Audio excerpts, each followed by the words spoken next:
आदाब, मेरा नाम डॉक्टर सुवर्चला है। मैं जीवा फर्टिलिटी सेंटर्स में साइंटिफिक डायरेक्टर हूँ। थायराइड फंक्शन महिलाओं में बहुत इंपॉर्टेंट रोल प्ले करता है, चाहे वो कम हो या ज्यादा हो, जिसे हाइपोथायरॉयडिज्म कहते हैं। अगर अंडर एक्टिव रहा थायराइड और अगर हाइपरथायरॉयडिज्म है तो उसे ओवर एक्टिव थायराइड कहते हैं। दोनों हालातों में रिप्रोडक्टिव हेल्थ मार खा सकता है। आइए देखते हैं कि इन दोनों कंडीशंस में आपके फर्टिलिटी पे क्या असर हो सकता है। पहले हम हाइपोथायरॉयडिज्म के बारे में बात करेंगे, यानी कि कम थायराइड रिलीज हो रहा है। इसकी वजह से मेंस्ट्रुअल साइकिल्स इरेगुलर हो सकते हैं, जिसकी वजह से पीरियड्स ना होना या इरेगुलर होना और अंडा कब रिलीज हो रहा है आपको ये पता ना लगने के कारण हस्बैंड वाइफ रेगुलरली इंटरकोर्स नहीं कर सकते, जिसकी वजह से प्रेगनेंसी पीछे हो सकता है। अगला प्रॉब्लम हो सकता है एनोवुलेशन। ये थायराइड ठीक नहीं रहने के कारण, यानी कि ठीक से प्रोड्यूस नहीं हो रहा है अगर, तो हाइपोथैलेमस और पिट्यूटरी नामक ब्रेन में जो छोटे छोटे पार्ट्स हैं वो भी ठीक से फंक्शन नहीं कर पाते और वहां से GnRH नामक hormone, follicle stimulating hormone, luteinising hormone ठीक से रिलीज नहीं होता, जिसकी वजह से अंडा ठीक से बढ़ता नहीं है और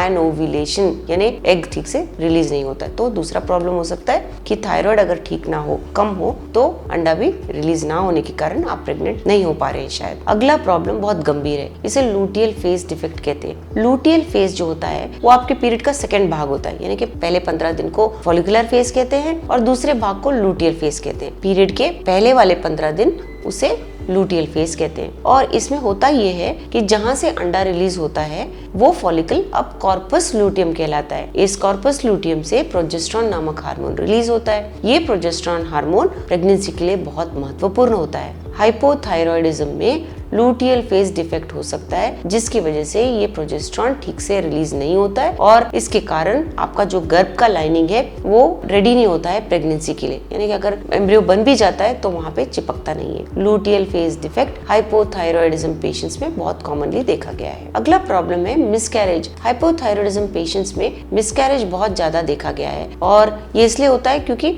आपके गर्भ का लाइनिंग ठीक नहीं होता है, हार्मोनल बैलेंसेस ठीक नहीं होते, गर्भ नहीं रुकने की वजह से मिसकैरेजेस होना कॉमनली देखा गया है। अब हम हाइपरथायरॉयडिज्म के बारे में बात करेंगे, यानी कि अगर थायराइड बहुत ज्यादा है, थायराइड ओवर एक्टिव है तो क्या हो सकता है। इसमें भी पीरियड्स इरेगुलर होना बहुत कॉमनली देखा गया है। पीरियड्स का बिल्कुल ना होना, जिसे एमेनोरिया कहा गया है, वो भी देखने को मिलता है, क्योंकि ओव्यूलेशन कब हो रहा है पता नहीं चलता और आप हस्बैंड वाइफ कब ट्राई करें नेचुरली पता नहीं चलता। पीरियड ना होने के कारण भी प्रेगनेंसी नहीं होने का प्रॉब्लम हो सकता है। रिड्यूस्ड फर्टिलिटी, अगर ओवर एक्टिव थायराइड रहा तो हार्मोन्स जिनके बारे में मैंने बात किया, FSH LH भी इम्बैलेंस हो सकते हैं, जिसकी वजह से अंडा ठीक से रिलीज नहीं हो पाता और इसके कारण आपका फर्टिलिटी कम हो जाता है और प्रेगनेंसी में प्रॉब्लम हो सकता है। चाहे आपको हाइपोथायरॉयडिज्म हो या हाइपरथायरॉयडिज्म हो, दोनों प्रॉब्लम्स में मेडिकेशंस बहुत अच्छी तरह से काम करते हैं। हाइपोथायरॉयडिज्म में लीवोथायरॉक्सिन नामक मेडिकेशन दिया जाता है बहुत कॉमनली और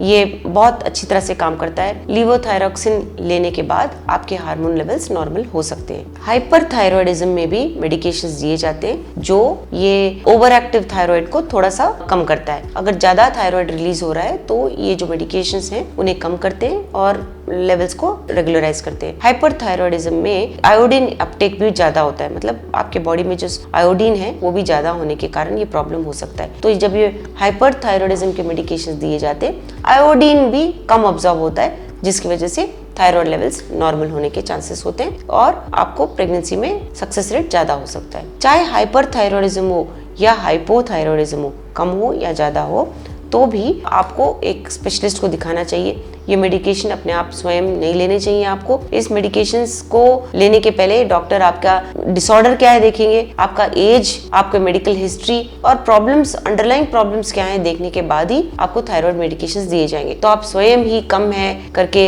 लीवोथायरॉक्सिन ना लीजिए, हाइपरथायरॉयडिज्म के मेडिकेशन स्वयं ही ना लीजिए। ये सारे एक फिजिशियन के देखरेख में ही लिए जाने चाहिए। इसके बारे में और जानकारी के लिए अवश्य जीवा फर्टिलिटी सेंटर्स आइए। धन्यवाद। हमने इस वीडियो बनाने के लिए बहुत मुशक्कत की है। मेहरबानी करके हमें लाइक और सब्सक्राइब जरूर कीजिएगा।